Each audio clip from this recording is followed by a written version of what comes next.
રાજ્યમાં વધુ એક સરકારી કર્મચારી પર લાંચનો આરોપ। વાંસદા તાલુકા પંચાયત કચેરીના એન્જિનિયર કૃણાલ પટેલ પર લાંચનો આરોપ લાગ્યો છે। Additional assistant engineer Krunal Patel પર લાંચનો આરોપ। ક્રિકેટ ગ્રાઉન્ડ નિર્માણનું બિલ મંજૂર કરાવવા 16,000ની લાંચ માંગ્યાનો આરોપ છે। કુલ બિલના 5%ની લાંચ સ્વીકારવા જતા એસીબીએ ઝડપી પાડ્યા।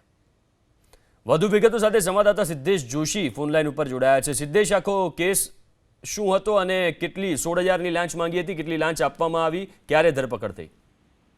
જી, સુરત એસીબી ટીમને જે છે બાતમી મળી હતી અને એક જાગૃત નાગરિક દ્વારા ફરિયાદ કરવામાં આવી હતી, જ્યાં વાંસદા તાલુકા પંચાયતના એડિશનલ એન્જિનિયર દ્વારા આ લાંચ માંગવામાં આવી હોવાની માહિતી સામે આવી રહી છે।